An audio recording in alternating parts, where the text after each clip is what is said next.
Berkshire with Lord for the Years. It's Sunday morning, it's about 7:15, and we're going to do this week's story behind the song. David O'Connell, singer-songwriter and man with encyclopedic knowledge of all songs and hymns, joins us every Sunday to give us a story behind a song or hymn. This week, as we head towards Easter, we've started the school Easter breaks, and we're just a week away from Holy Week.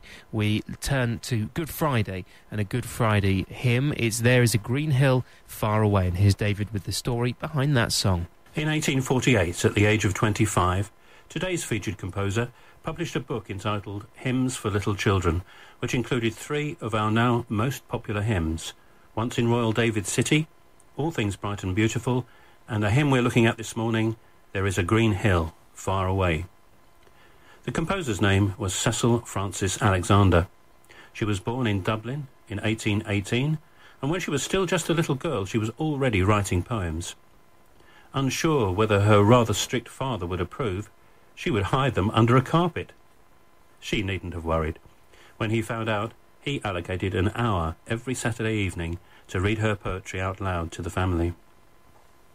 She continued to write into adulthood, and in 1850 she married a priest in the Church of Ireland who went on to become Bishop of Londonderry and later Archbishop of Armagh and Primate of all Ireland. Although he was such a prominent clergyman, shortly before his death in 1911, he correctly predicted that he would be remembered, if at all, as the husband of the woman who wrote There Is a Green Hill Far Away. Cecil wrote over 400 hymns and poems during her lifetime, nearly all of them for children. She had the great gift of being able to express profound truths in very simple language, which spoke to child and adult alike. And There Is a Green Hill Far Away is a great example of this. She wrote it while sitting at the bedside of an ill child she was nursing. The image of the city wall was inspired by the wall around Londonderry. While a number of composers have written tunes for this hymn, it's usually sung to a melody penned by a prolific English composer named William Horsley.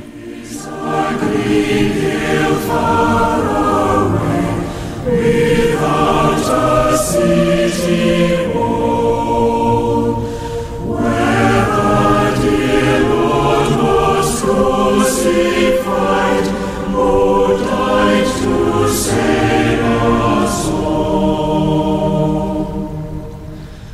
We may not know, we cannot tell what pains he has to bear, but we believe it was for us he hung and suffered there.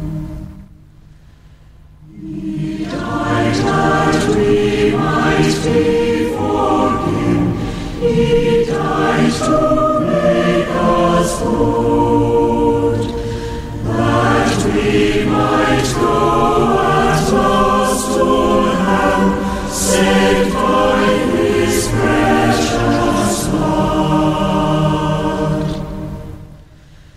There was no other good enough to pay the price of sin.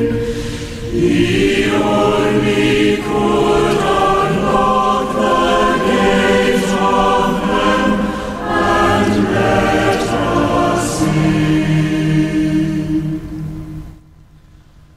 Oh, dearly, dearly has he loved, and we must love him too, and trust in his redeeming blood, and try his works to do,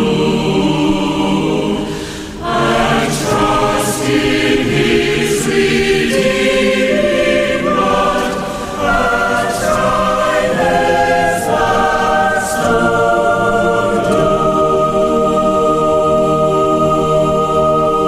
do. There Is a Green Hill Far Away on BBC Radio Berkshire. That's this week's story behind the song. The number of songs that she had to write through her, well, not had to, but did write for those 3 songs to come out and be the ones that have stuck around for so many years. One of those there is A Green Hill Far Away. We'll have another story behind the song next Sunday morning. It's Palm Sunday next week, so we have a classic from Graham Kendrick.